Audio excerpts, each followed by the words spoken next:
দাঁড়াই এই মোটরসাইকেল দিয়ে নামিয়ে আমার এলোপাতাড়ি থাপড় শুরু করছে জাংলা দিয়ে, গাড়ির গ্লাসের ফাঁক দিয়ে। মূল ঘটনা হয়েছে, আমি হইলে কোরক বাইতুন্নাথ জামে মসজিদের ইমাম।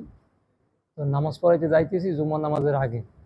তো ওই আমার ওই ছোট ভাই কাঠপট্টি মসজিদের মুয়াজ্জিন ছিল, ওর চাবিটা আমার পকেটে। তো ও বলছে যে ভাই একটু চাবিটা দিয়ে দেন। তা আমি কইলাম যে তাই অমুক জায়গায় আয়, বেরাঞ্চ রোডের ওই ডাক্তার বাড়ি মসজিদের একটু আগে, বেরাঞ্চ রোডে এই জায়গায় আয়।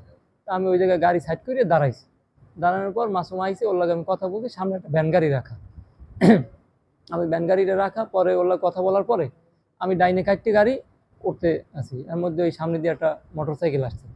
সেই মোটরসাইকেল আমার ওভারটেক করে পিছনে যাই গেছে। আমি এবার পিছনে মাসুমের দিক তাকাইছি, ওই টাইমে সে বলতেছে, এই তুই এদিকে আসলি কেন, দেখলি না?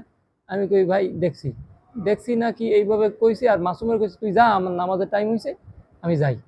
তা আমি মাসুমের কইছি তুই যা, এই কথা বললে আমি গাড়ি টান দিছি। এর মধ্যে মানে আমি গাড়ি টান দেওয়ার পরই বটতলা ওভারটেক করছি, এই মুহূর্তে দেখি পিছন থেকে আমার ডাকতেছে কেটা জানি, আর সামনে দিয়ে কয়েকজনে সিগন্যাল দিতেছে। আমি তো গাড়ির গ্লাস আটকানো, সামনের দিকে গেছি পরই আমার সামনে মোটরসাইকেল আরো করে দাঁড়াইছে।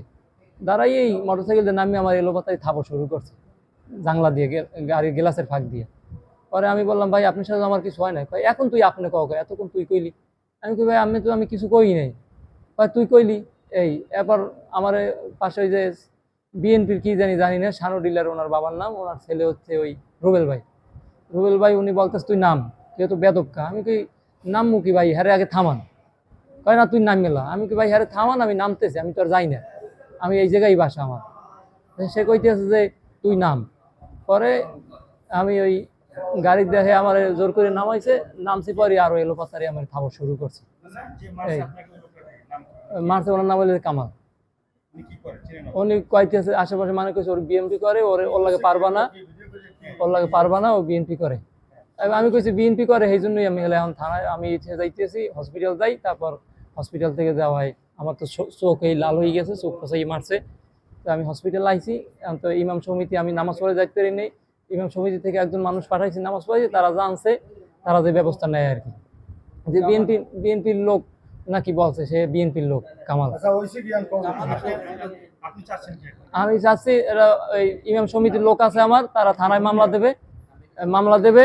কারণ দেশ তো মগের মূল্য খায় না, একজন ইমামের গায়ে হাত দেবে কিসের জন্য, আমি এই বিচার চাই। একজন ইমামের গায়ে হাত দেওয়া, এটা আমি হাফেজ মানুষ, আমি হাফেজ মানুষ, আমি ইমাম, সে আমার গায়ে কেন হাত দিলে? আমি জুমার নামাজ পড়াইতে পারিনি, আমার মুসল্লিরা ফোন দিয়েছে অনেকেই।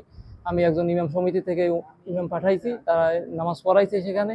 আমি তো এখন হসপিটালে ভর্তি, আর ইমাম সমিতি থেকে আমার যেই ব্যবস্থা নিতে বলে আমি ওইটাই নিব। আমাদের সাথে আসলে রুবেল ভাই, সে আমার জোর করে গাড়িতে নামাইছে।